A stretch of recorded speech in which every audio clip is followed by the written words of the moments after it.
Jingle bells, jingle bells, jingle bells to you. 'Tis the season to treat yourself, so go over to patreon.com/we need to talk about ghosts and sign up for just $5 a month. You'll get access to new weekly episodes just for you lucky Patreon, as well as a load of dibble dabble and squiddle diddle. If you want to know what they are, head over to patreon.com/we need to talk about ghosts. Jingle all the way now. Live from Liverpool, we need to talk about ghosts with Kevin Eustace. Yes, we do need to talk about ghosts because that's the point of the podcast. How are you all? I do hope you're all wonderfully well. It is, of course, the 1st of December. Merry Christmas to you. And I love Christmas, me. I do. Anyway, how are you? I hope you are all well. We're back with the illest of behaviours. And speaking of ill, I've just got over an illness. Touch wood. But yeah, I've still got this overriding feeling of death. And hopefully it's not me. Well, hopefully it's not Rebecca either. I'm not trying to kill her off. Let's hope it's a spider. Yes, a spider on the windowsill, just dying away. Sorry, Mr. Spider, but it's either you, me, or Becca. Now, this is like the third attempt that I've made to record this week's podcast because the laptop is on its arse and it needs to be fired out of this window just to save itself, really, before I vomit all over it and headbutt it repeatedly. Because it's an arsehole. Anyway, enough of my tech issues. I do want to say a big thanks to the man with two first names, our Patreon, Mr. Tom Barney, as he sent through a load of wonderful postcards from his trip to Florida, full of fantastic photographs and images and words of... Well, that's how postcards work, isn't it, really? Words and images. Come on, Kevin, play the game. But no, he sent through some lovely stuff about his trip, yeah? So we received them yesterday, probably, but we found them in the letterbox today. So thank you, Tom. They're wonderful. Anyway, moving on. Yeah, it is the 1st of December. Decembre, as they say in France, possibly. Remember the 1st of December, as nobody says. It is Christmas, so I think that with it being the 1st, we should maybe open door number 1 of an advent calendar. Yes, let's have a go. Well, bloody hell. Is that it? Is that it done? Oh, no. There we go. Are you done? Yes, thankfully you're done. Wow, remind me to never get my Christmas sound effect from amityvillechristmas.com. Yeah, that was spooky. Anyway, what's behind the door? Well, it's news. And what is the news? The news is that this year we will be doing our 2nd annual Christmas panto. Yes, we will. Don't worry, it won't replace a normal episode. There will be an additional episode at some point around the 15th or 16th, around there. And I will do a scripted comedy panto on A Christmas Carol. You don't have to listen to it. By all means, I would suggest not. But it is a bit of fun that I like to do. I say I like to do. I've done it once before. I mean, it was 12 months ago, so it kind of counts. So yeah, we can all look forward to that, can't we? So that was behind our advent calendar door number 1. Oh, thinking about it. We should have actually done, like, you know, in Roman Catholic Church, well, you won't if you're not Roman Catholic, but they light a candle per week up to Christmas, which is what we should have done. Are they called advent calendars? I mean, advent candles. Just let me have a quick search. One sec. And in the quickest edit known to man, they are called advent candles. It's dead hard to say advent candles when you used to say calendars. But yeah, so the Roman Catholic in me should have known that, you see, because I was an altar boy. Yes, I was. Which is what you get from coming from an Irish family, really. You get thrown into any religion, but I was thrown into Roman Catholicism. And you kind of believe it growing up, I think. And then you grow into an adult and you kind of don't. Well, you say that you don't, but you really keep hold of a bit of it. So anyone who says, I'm an atheist now, yes, but they were Roman Catholic, what they mean is they go, I'm an atheist now, yes. But then when no one's looking, they run the toilet and go, just in case, God, I'd like to say I'm really sorry for saying I was an atheist. Anyway, enough religion and all that twaddle. It's not really twaddle. I love you, Jesus. See what I mean? Should we get to some ghost stories? We've had loads coming in. If you've got a ghost story you want me to read out, send it to contact@talkaboutghosts.com. And we've literally had a plethora. I know I like to use that word, but we've had loads. So much so, I don't think I'll get through everyone that's been sent in this week, but they will be read out next week. Yes. So don't forget, if I read your story out, tell your friends, tell them to come and listen to it, because that's how the show grows. How does your garden grow? Well, it's a paranormal podcast, actually, but still with puppy dog tails, etc. Anyway, to the scary. Let's go. Our first email comes in from a person called Christian Chapper. Hello, Christian. I do hope you're well. And their email goes thus. Hey. I'm a fan of the show, thank you, and just wanted to share an experience of mine. Hope it makes it in, and if it's too long, then get back to me on what you'd like to omit and stuff. No, we'll keep it all in. Anyways, this experience takes place in Detroit, Michigan. It takes place across a period of time with a notable experience happening when I was 10. Hope you enjoy. And I think on behalf of all of our listeners, I hope we do too. Ever since I was a kid, I was very frightened of anything that associated itself with the horror or paranormal. With horror or paranormal. With the horror! I avoided any and all forms of media associating itself with them, but often would find myself coerced by my cousins and uncles into watching horror movies with them. I was a young boy, and like most young boys at that stage, I wanted to be tough, or at least seem tough. I wouldn't necessarily call myself sensitive to the supernatural, as I've had more than enough experiences to differentiate myself apart from those that haven't experienced anything, but not on par to the ones that experienced the paranormal at a high rate. I've had several paranormal experiences in my life, and I can blatantly say that it's more than enough for me. I've had varying experiences throughout my life. One experience in particular cemented the feeling of fear in me to this day, an experience I'll never forget. Coming from a migrant family, my parents moved around a lot following certain harvesting seasons all around the Midwest and northeastern parts of the US. Barely starting out from Mexico, my parents worked hard and tried their best until they finally bought their own home in Detroit, Michigan, where we all settled down. I was 9, and along with my brother and sisters, we rejoiced at the thought of not sharing a cramped apartment with another family. You know what, bloody hell, I moan about things, but people have it a lot tougher than me. Jesus. God bless you, well done. Where am I? When we first visited our home, our house was in ruins. The interior and exterior were both charred from a past fire incident, but luckily it wasn't so damaged that my parents had to tear it down. I was hopeful along with my father when we decided to take a tour of the inside, but I immediately regretted the decision once I was inside. There was an ominous, heavy atmosphere to the place that had me anxious with every step I took. It followed me everywhere I went, but being a child I figured it was just the derelict feeling that the house gave off, so I ignored it. On one particular day, as my father, brother and I were checking out the house again, my brother fell through to the basement from the living room. Bloody hell! As my father went rushing down towards my brother's location, I was near the hole in the floor trying to talk to him. I heard nothing but crying, I'm not surprised, along with some strange breathing. I chalked it up to my brother hyperventilating from being so afraid, but once my dad got to him, my brother preferred to not talk about his experience down there for a while. He later confessed to me that he'd heard the breathing as well. While my siblings and I were fully aware of how haunted our home was at first, my parents seemed oblivious to the things happening around us, or at least feigned ignorance trying to keep us in the dark.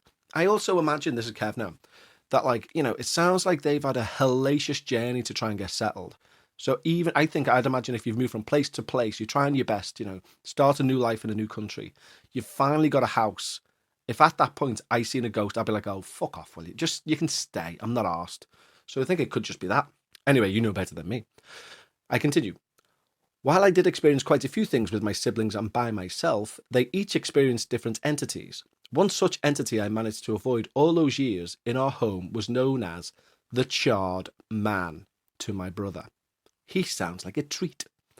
My brother only saw him in the mirrors and considered him even more terrifying than the others. Both my sisters encountered a female entity that was especially active in the kitchen and living room, but got even more active once my mother got my sisters a pair of dolls. Aye. And every so often they would move while we'd be sleeping or we'd come back from playing outside. My brother and I also encountered a small boy either in the basement, which had one of the heaviest atmospheres in the entire house, and on the stairway leading to the second floor, where I once encountered him while I was running up the stairs. Wow. Anyways, my one big experience with the entity didn't exactly happen right away. After my dad and uncles renovated our home, we moved in with ease and comfort. They sound like two nice people, don't they? That was a terrible joke, sorry. I'll continue. We moved in with ease and comfort. And even if I did avoid the basement as best as I could, my parents renovated the upstairs into one big bedroom for my brother, sisters, and I. We four shared 2 beds with one another and spent most of our time upstairs as we had a lot of room to play in. Now it was about a month or 2 after we moved in that we started to notice sounds like little occurrences in the home. The sounds of shuffling, in brackets, the stairs leading to our upstairs bedroom and the entire second floor had carpeting. And light footsteps would be heard in intervals during the night, and on other occasions I would witness my bedroom door open ever so slowly just to see that there was no one on the other side. That sounds horrific. I wouldn't like that one bit, says me. Where are we? This went on for another whole year, with the exception of it being totally dormant for a couple of months in between, until one night that really cemented my realization of the paranormal and the encounter that really piqued my interest into this field. I don't remember how or why, but I was upstairs by myself watching a movie. I do know that everybody else was downstairs enjoying themselves, but I digress. The sun was setting and my room was illuminated by an orange aura of light, and I was enjoying the movie. I suddenly heard a creaking noise. It wasn't an advent calendar, was it? I joke. I turned around and saw that my door was being opened again, this time slower than usual. I muted my television and just stared at the open space that befell me. I don't know how long I stared at the space, but it certainly felt considerably long as I focused my eyes and ears towards the space, trying to catch anything or anyone that caused it. As time passed, my body grew more and more relaxed, and I was just about to return to my movie until I heard one long, audible breath just envelope my room. I froze and didn't move until my brother and sisters came up for bed. Small experiences like these kept occurring on and off over a period of months until it all accumulated into one terrifying night. Bum, bum, bum. Let's see. We'll be the judge of that. I was by myself trying to get some sleep while I left the television on. By this point, I certainly knew something was out to get me, but I didn't want to worry my parents, as only my siblings and I kept it secret because we frankly didn't know what to do. Now, I eventually found the time to sleep, but sprang back up as if waking from a horrible nightmare. Someone had turned the television off, and all I could see was complete darkness. As time adjusted my eyesight to the darkness, I could see that my brother was sound asleep next to me while both my sisters were in their respective places on either side of the bed. I was drenched in sweat, and it was odd since it was a very cold December night. Aye, this is apt, isn't it? December the 1st. Ooh, and it's cold. I stared off into space as I tried to remember my dream, but to this day I have no recollection of it whatsoever. Minutes passed as I tried to go back to sleep. I heard my door slowly creak open. I sat up and stared at the doorway. Thinking I would see nothing else there like before, I mustered up some courage to face my fears. But what came next shut all chances of me being brave down. A lone, tall, dark shadow of a man stood in the doorway, and it just stood there breathing for a couple of minutes until it apparently opened its eyes or something. I don't entirely know how to explain this, but red eyes just appeared out of nowhere on his face. What the living jizzle. My body stiffened, my mouth, throat ran dry, and I couldn't take my eyes off it. I wasn't just afraid, this was another kind of fear altogether that chilled me to my core. I wanted to scream, but couldn't. I wanted to cry, but couldn't. And I wanted to run away, but couldn't. As a million different thoughts ran through my head, all of them stopped as soon as I saw it walking towards me. What? Not gliding or floating, but walking, in block capitals. Each step it took was audible and rang true, as if the floor was made out of glass. That's a great description. It was when it was in front of my bed that I somehow got my nerves working and hid under my sheets. Now, this is where most people will close their eyes and eventually go to sleep. I don't think so. I sincerely don't think so. But I ran into a problem. While shuffling in my bed trying to get under my sheets, I only managed to get the topmost sheet on top of me, and it was the thinnest. By the time I realised my mistake, I opened my eyes to see the dark figure through my sheets next to me, just inches away. I started taking deep, fast breaths out of simple fear, and I knew deep inside that I've been had. I closed my eyes tightly and held my breath for what felt like forever. I couldn't sleep, and I certainly couldn't get out of bed, but soon I heard raspy breathing. Ugh. My body tensed up, and for some idiotic reason I decided to open my eyes. All I could see was a large black hand over my face. I would have cried, but fear took hold of me as I widened my eyes to the horrific image of the large hand in front of me. Scariest thing is that the hand was just hovering over my face, as if he was teasing me, knowing full well how terrified I was. I didn't move a muscle that night until I passed out. I woke up early in the morning as my siblings woke me to watch cartoons and eat breakfast. Lucky for me, it was the weekend, so I decided to sleep in. I experienced many other things in the house before I moved to where I currently live. It's certainly an experience I'm ironically grateful for, as it cemented my belief in the paranormal, but also dug a crater in me that is filled with nothing but fear, loneliness, and horror. I'd like to think I would act differently now if I experienced the same thing, but deep down, I'm not entirely sure I would. Thank you for the great work on the podcast, as I just recently found it. Keep at it. I will, Christian, and thank you for what hell of a story. That was what hell of a story. I meant to say one hell of a story, because that is literally hell. How the devil did you manage to live through that? Tell you what, the overriding thing for me, though, was well done to your parents as well. I can't imagine being a migrant and Coming in and starting a new life. It must be horrible. So brave, so bloody ruddy brave. But what a story. That's scared the living poo out of me already. And we're only the first story in. This doesn't bode well for the rest of the episode, does it? Or does it? I don't know. Anyway, let's have another tale. So the next tale comes in from Tracy. And her title of the story is Apportation Story, and in brackets, that was the word, right? And she means from last week when I was talking about apports. Yes, things that materialise in the air and then fall down onto tables, such as pennies from Roman days. Or things like that, you know. So, she says in brackets, this is my work email address. Please just use my first name. Thanks. I say, Tracy.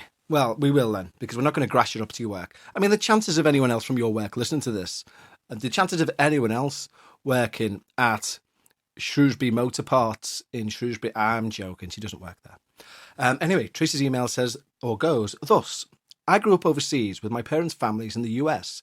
In 1975, my older cousin Donna died in her mother's house in Massachusetts. She was 33. Her mother, my Aunt Lynn, contacted my mother, but her message was delayed, so although we dropped everything and returned to the States, we missed the funeral. Oh, that's sad. Donna didn't, though. More on that below. Here we go, everyone. Buckle up. We returned to a grieving, angry house. Ooh, an angry house. Donna and my aunt lived with another cousin, Laurel, and her friend, Debbie. Donna had been diabetic and died from an insulin overdose, oh, bloody hell, after she misjudged her daily shot. When my aunt realised what was happening, she tried to administer sugar to Donna, who apparently fought her. We'll never know if Donna meant the overdose or if she was just out of control after her collapse. So although the grown-ups didn't share this with me until later, in brackets, I was 11 at the time, there was a lot of rawness, blame and a recrimination which I could sense but didn't understand. Aww. My mum and I were sleeping in Donna's room, which we'd done many times before. This time, however, I was certain I wasn't alone and refused to turn the light off at bedtime. As I was on my own, in brackets, being a kid, I was sent to bed around 8:30 or 9 p.m, until my mum came back to bed. We stayed for about 2 weeks or so. Unbeknownst to me, by the way, can I just say how good the word unbeknownst is? I'm going to use that more often.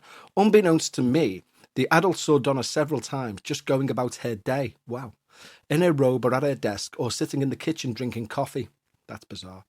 Commonplace items disappeared only to reappear in places no one would put them. Ladies and gentlemen, a port. That's me saying that. Donna's mug disappeared from the kitchen shelf and turned up on a shelf in the hall closet. All I knew was that I didn't want to be in her bedroom by myself, and I, for one, don't blame you. Finally, it was time to go home. My mother was packing and couldn't find some medication she took daily. She ripped all our bags apart, repacked everything, bugged me about seeing her meds, all to no avail. After the third repack, on a whim, she said, "Okay, Donna, I give up. Where's the bottle?" The pill bottle came sailing over her shoulder and dropped in the bag in front of her. Poor mum practically had a heart attack right there. Kev speaking now. Oh my lord, that is the absolute epitome of an apport. That is amazing. I love that. I continue with the story though. I didn't hear about any of this until we'd returned home and asked my mother why the house felt so weird. She told me everything, including the pill bottle story, as well as this one. There we go, there's another. After the funeral, people came back to the house. Everyone was pretty numb. Debbie and Laurel counted heads and got the coffee cups and started to prep the food and beverage. When they were cleaning up, they realised one mug hadn't been touched. Donna's. Debbie turned white and said, "Oh my God, I saw her. I saw her from the back in the dining room and didn't think anything of it." Oh my Lord. We stayed with my aunt again several times before she sold the house in 1978. I even stayed in Donna's room all by myself. Neither it nor the house ever felt the same way it did for those 2 weeks in 1975. Love the show. Hi to Becca. Well, I will pass on your hi to Becca, but I will say that is an amazing story. And I've yet to hear a story such as that in terms of the dead person coming to their own funeral. And I know what you mean. You kind of would. If you're in the haze of a death, we've all been there, unfortunately. And if you're coming back from a funeral or something and everyone is in a bit of an emotionally battered state. Thinking about it, I don't know whether I would recognise, well, I don't know. You think you would, wouldn't you? You think you'd be like, Charlie was a good man. He was a very good man. Charlie, would you like a drink? Wait a second. You think something like that would happen, but you don't know. I'm just thinking about this. Like, both me and Becca have lost a granddad in the last 12 months. And I'm thinking now, if at my granddad's funeral, when we went for a pint afterwards, if he was there, You know what? Thinking about it, I think I'd just go, "Aye, Grandad," and then I'd probably 5 minutes in go, "Wait a minute, there can't be him. He's in the ground." God damn, well, he was cremated, but that's by the by. Anyway, what an amazing story! If you've got a story like that, then I highly doubt you do. But if you do, or a ghost story in general, send it over to contact@talkaboutghosts.com, and I, sirs and madams and everything else, will read it out, rolling my R's. What a tale. Amazing. Tell you what, should we have a midpoint then? Why not? Why not?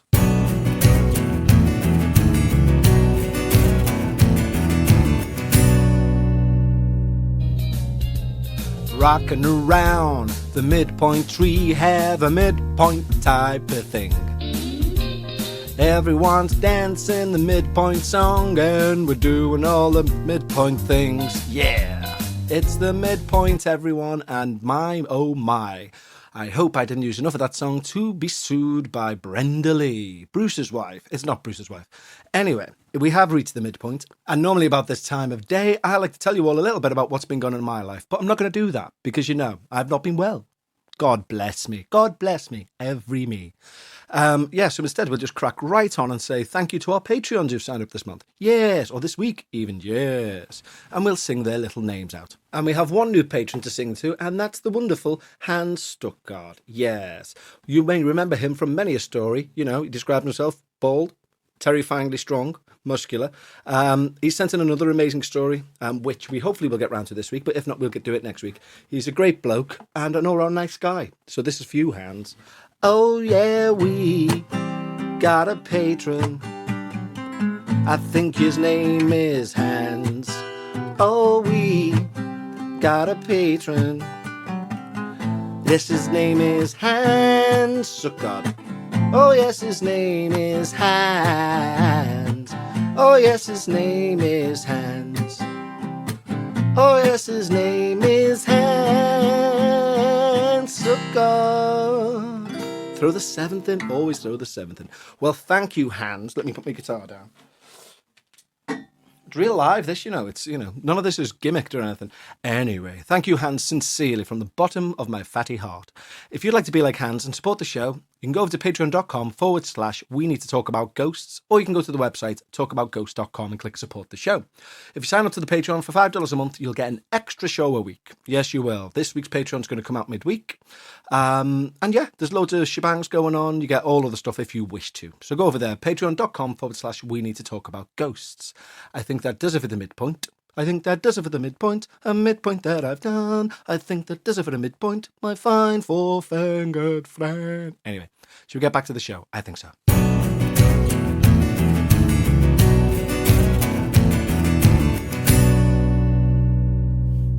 So, that was the midpoint. Yeah, that was a singy one, wasn't it? I enjoy a good sing song. Tell you what else I enjoy. Other people's podcasts.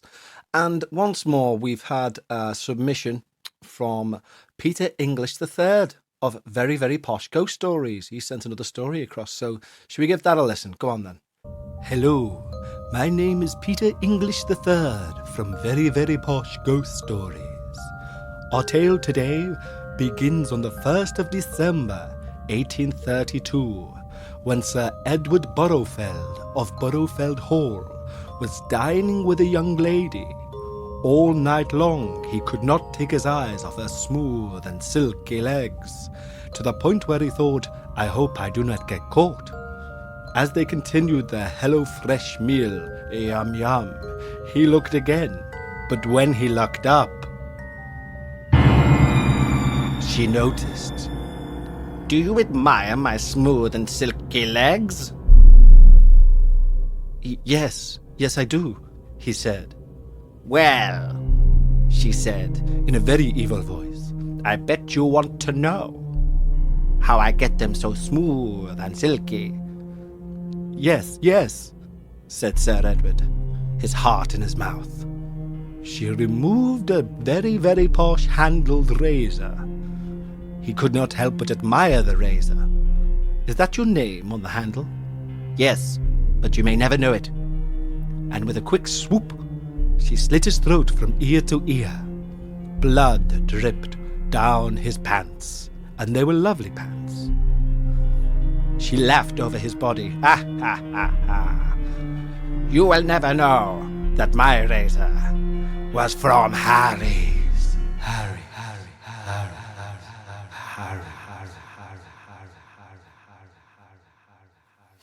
Yeah, so there you go. Thank you, Peter English III, for sending that in. Have you noticed there's not many ghosts in very, very posh ghost stories? There's a lot of murders, but there's not so many ghosts.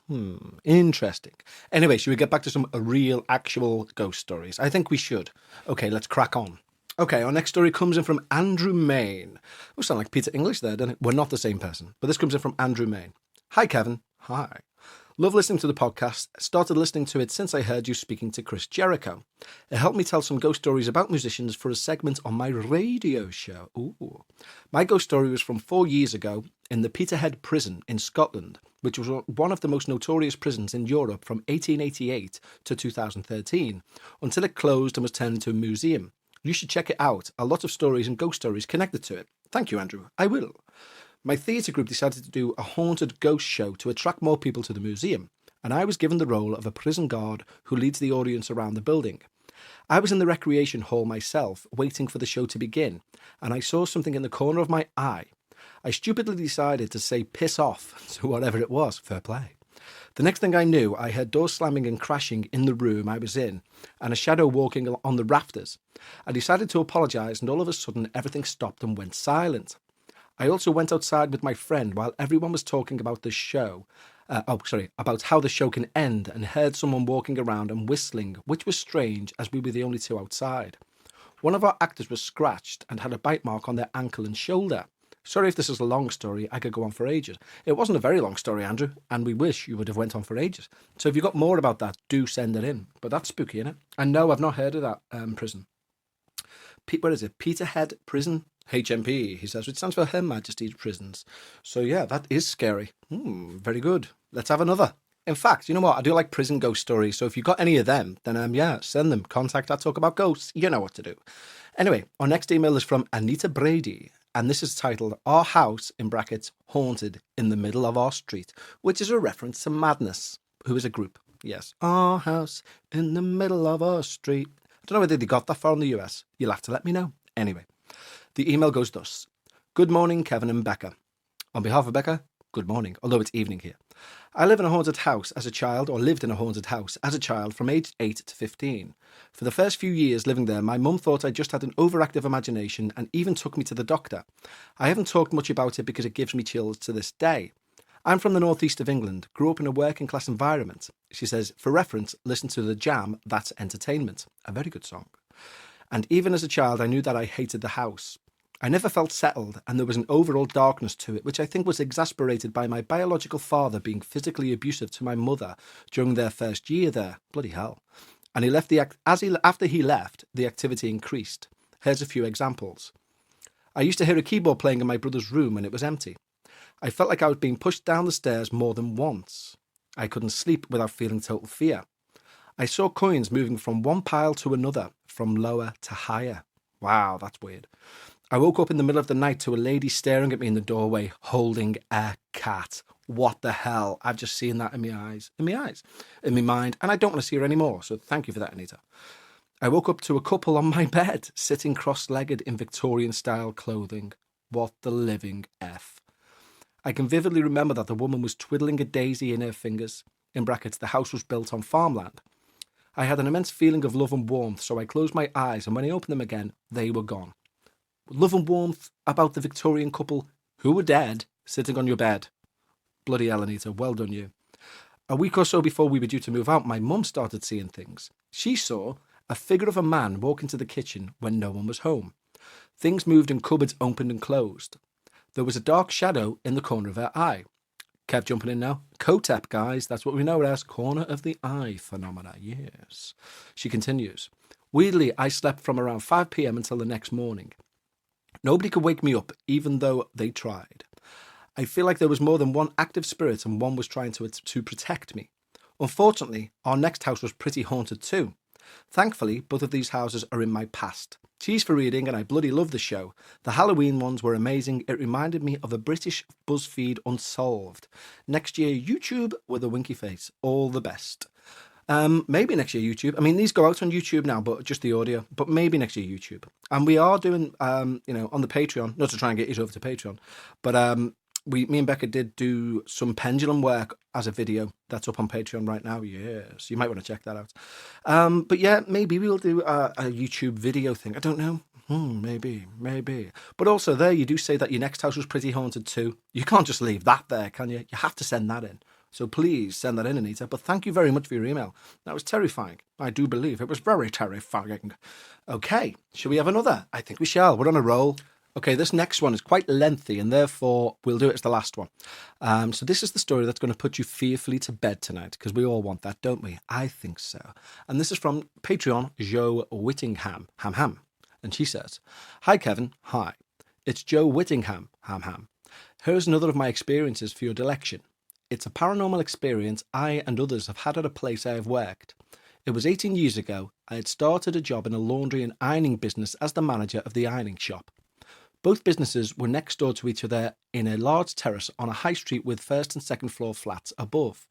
The ironing shop layout was a large shop at the front, and through a corridor at the rear, another large workroom with staff room and loo. I just got really scared. I'm being genuinely serious. It's like now night time. I had to have a big break in the middle of this because we met Becca's parents for dinner and we've had a big break, and now it's kind of like late, as you'll know because it's come out late. But anyway, now I'm scared. So let me just repeat that last sentence. The ironing shop layout was a large shop at the front, and through a corridor at the rear, another large workroom with staff room and loo. One late afternoon, I locked the door to the shop and went to the large workroom at the back to sort things out for the next day. This area had always felt cold even after using large industrial pressing and ironing equipment. Any heat seems to be sapped out of the air in moments. The feeling of being watched in this area has been remarked upon by most of the staff, some of whom refuse to work in that area or use the staff room in their breaks due to this feeling and the coldness. I was the only person in the building as the occupants of the flats above were at work. All was silent until I heard a metal jangling noise. I turned, and all along one wall was a large hanging rail covered in hundreds of empty metal clothes hangers. They were moving slowly in a ripple, as if someone was running their hand along the line of hangers. Bloody hell. I froze, not knowing what to do, and watched as the invisible hand moved all the way down the rail, which was about 16 feet long. That's terrifying. Recovering slightly, I said out loud, "You've really frightened me. I need to leave now." Well done, you. I ran from the back room to the shop and unlocked the door and ran into the laundry next door, where one of my colleagues was. I told her what had happened, and she took me to an off-licence a couple of doors down to get me a miniature brandy. Well done. We told the lady in the off-licence what had happened, and she was shocked and told us about the odd things happening in a restaurant next to her shop, in brackets, in the same terrace as the ironing, laundry and off-licence. The restaurant owners lived above the premises on the first and second floors. They often came downstairs in the morning to the restaurant and kitchen and find things moved around. For example, having left the chairs in the restaurant on the table so they could clean the floor, the chairs would be back on the floor and tidily pushed in and around the tables.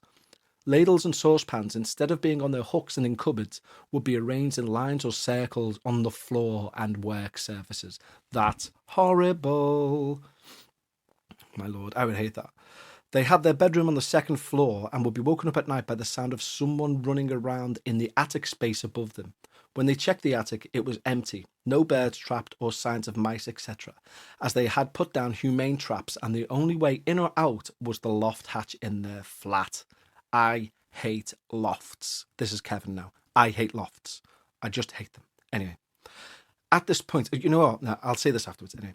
At this point, I should say that when these types of long terraces were built, the attics to each property were linked by a small doorway at the end of the individual attics as a mean of escaping from a fire in the days before smoke alarms and escape ladders.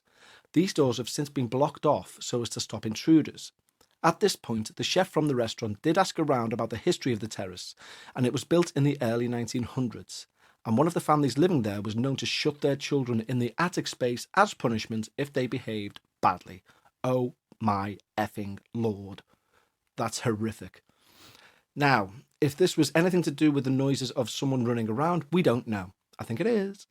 As for the ironing shop, other incidents included one lady being on her own in the back room very early one morning making a coffee, when all of a sudden the door to the toilet, in brackets only a few feet away, slammed shut and the loo flushed. After that, she would only come to work later in the day when other people were in there. Another work colleague who used to do alterations and repairs on clothes had her electric sewing machine set up in the back room. To work in it, you had to press a foot pedal. She would often be in the shop and she would hear someone running her machine as if someone was pressing the pedal. This resulted in the needle snapping and the cottons ending up in a big knot, so she would turn it off at the plug, but still it would run on its own.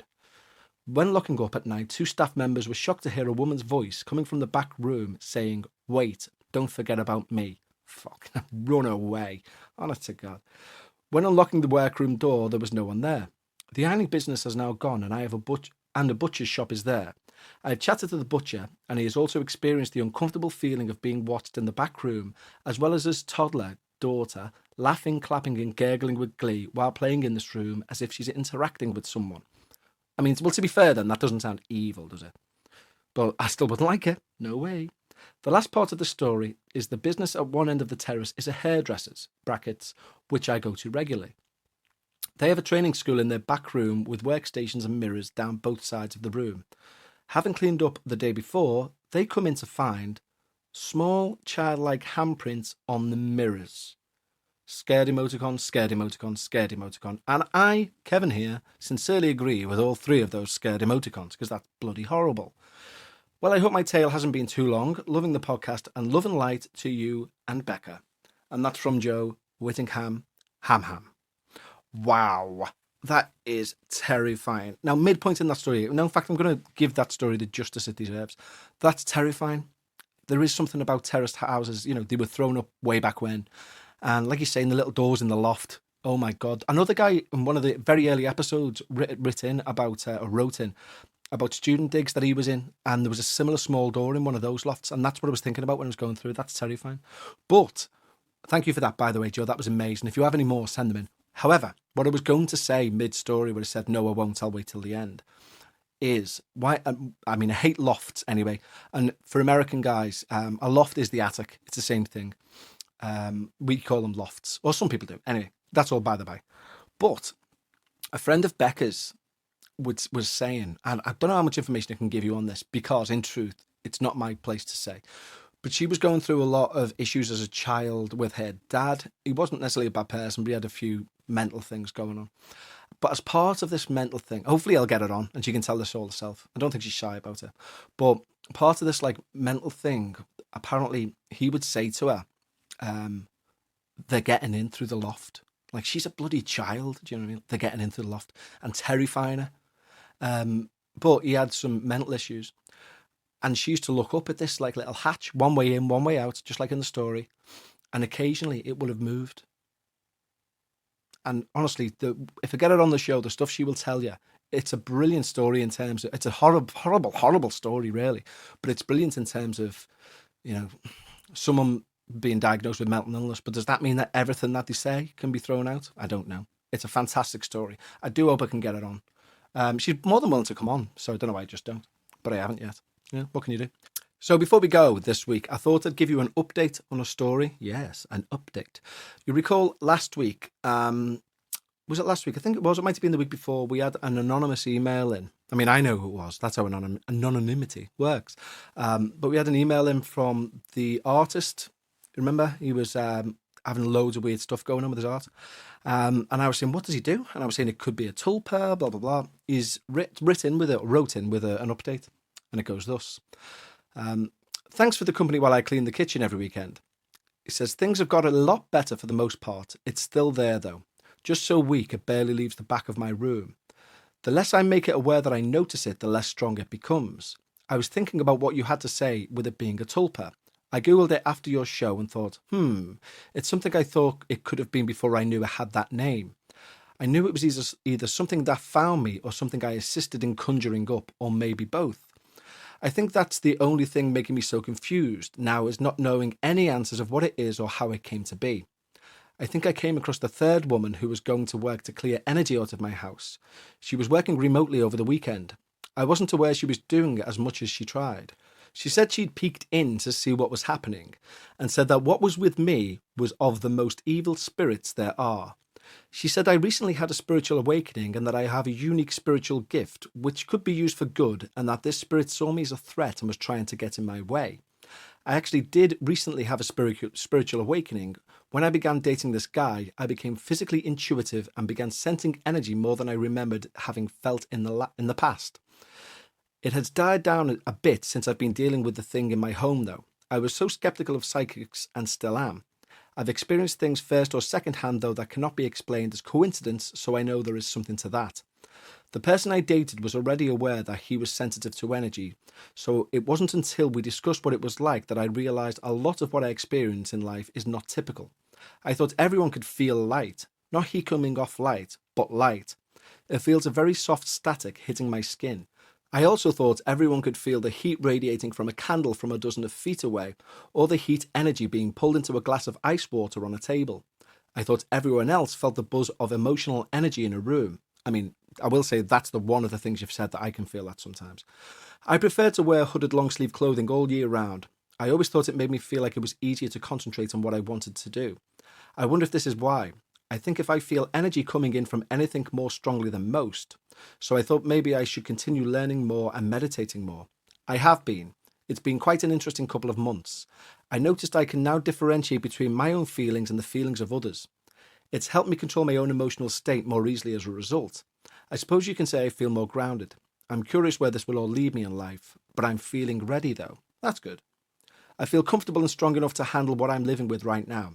Even if I can't get rid of it on my own way, I feel like I'm capable of keeping it contained. If it's really seeing me as a threat, I'll stop seeing it as a threat. I'll make sure it knows, though, that I am a threat. I understand more how it works now, and I'm not going to let it get in the way of me. If anything new happens, I'll let you know. Thanks again, Kevin. I'll be sending you good vibes, and I hope you're feeling better. So that was email 1 that I had from our anonymous friend, and then he sent me another one to say, also, I know how completely crazy this all sounds, lol. He says, it's hard to tell most people at all what's happening because I have a hard time believing it myself. Even all the things this third woman says. It's beyond what my beliefs even were before it started, so I'm not too crazy, maybe a little, but I'm aware of how it all comes across. I'm not going to say that it's all one thing or another. I don't think that's a realistic thing to do for a skeptical person. I tell you what this guy is going through, though. He's going through something, isn't he? It sounds terrifying. But it's good that on the second emails, the update emails, that he seems to be coming out the other side of it and getting a grip of whatever it is. But yeah, a lot of what he was saying there, does anybody else experience that? Like, can you feel light on your skin? Interesting. I've never actually sat down and thought, am I feeling the light on my face? I mean, I am if it's the sun, because I'm human and I can feel heat. But like I'm looking at the lights as I'm saying this now in this room. Can I feel them on me? I don't know. If someone turned them off, would I know? Interesting. Maybe we'll do an experiment next week. Yes. In fact, you know what?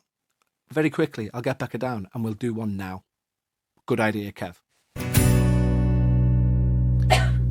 Okay, so Becca's in the room. She sadly has a cough. Say hello, Becca. Hello. And you're holding your hands in a very peculiar way, which may hinder this experiment I want to do. So do you want to tell us why you're doing that? Oh, right, okay, sorry. So you caught me in the middle of it. My nails are really weak and they keep breaking, so I'm trying out once a week putting oil on them, tea tree oil, to ideally to strengthen them.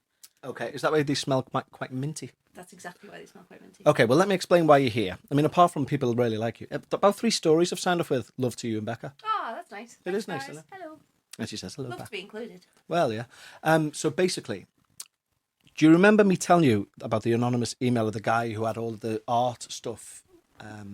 Yes. And there was like a feeling and all that carry on, and he was experiencing like static electricity and all this carry on. Yes, I did. Well, he's since sent an update. Oh. And he's getting a grip of it, which is good. I like this, sorry, because it's live. Like, I Exactly, feel like yeah. we're knowing, as it's going on. It's like, you won't know what this is, but it's like the Dear David phenomena. Yeah, no, I don't. But interestingly, within one of his updates, he mentions a lot of things that he believes he's got like a bit of a psychic intuition thing going on. And he mentions quite a lot of things. One of the things I think I've experienced, and I'm sure you will have, and it's kind of like, it's a weird thing that even skeptics say, okay, yeah, there's something to that, which is when you walk into a room and can pick up on an atmosphere. Right. Do you know what I mean? Like a negative atmosphere, like if an argument took place or whatever else. Yeah. And that could be not necessarily psychic, but whatever else. But I've experienced that personally. Yeah. So I thought, you know what? He mentioned other things that he's experienced. And I've thought, I've never stopped to think about that because you don't. And the one thing that we're going to test is one of his things he says is that he can feel light, right? Right. So I can only imagine he means like if a light's on, he says that he feels like static on his skin. And I've thought, I know when a television's on when you come into a room, you can hear the high pitched. You might not get this, but like if the TV's on in a room, I can hear like a high pitched thing, and I know when it's on even if it's muted. I know what you mean. It's almost like when you walk into a room, you kind of often know if there's someone in there without seeing them. Yeah, Like yeah, that. exactly. Like a yeah. similar kind of sense. But what I want to test is this light thing. Right. But I appreciate that it's hard to do because I've got eyes. Yeah. So how we're probably best doing this is we leave the lights on, right? I'm going to give you my phone. Right. Hold on. All I'm going to do is I'm going to turn the torch on the phone, right? Right. So there you go. I'm going to hand that to you. You don't have to press any buttons, actually. I've made this suitable for someone with oil on their nails. Okay. So what I'm going to do is I'm going to put my hand out, right? Yeah. Like that. Right. So behind me. So I can't see it if you shine it. I'm going to look away and 3 times at random intervals, I want you to point that at my hand, right? And I'll say yes or no. Okay, how long? Do you want me to say now and you say either yes or no? It's Yes. So you say now and I'll say yes or no, Okay. right? And we'll just see how we get on. Okay. Okay. I'm not going to give you any of the answers until the end. Yeah, don't give me any answers till the end, okay? Live experiments here on We Need to Talk About Ghosts. This is how we roll. Okay? Any words of encouragement before I start this test? Good luck. And where would you be looking? I just I'll want be to make looking. Sure there's no, like, Well, I'll have my eyes closed and I'll be looking over there. Okay, I'm just making sure there's no like glass or mirrors or anything. No, honestly, God, like literally, I've just said I'll just do this. I'm making this experiment up on the fly. To make sure it's legit. It is legit. Okay. Right, I'm looking over here. Right. Okay. Oh wait, there I can actually see in the reflection of the thing. I'll close my eyes Maybe and you I'll need look to away. take your glasses off. No, I won't be able to see. What if you can see in the reflection of your own glasses? I'll shut my eyes. Well, that's only. All right, if I'll you put wait my hands behind the bloody chair now. I can't see that, can I? Okay. Yeah. No, you Okay, can't is that see fair? Right. Yeah. Okay. So go on. Now. No. Now. Yeah.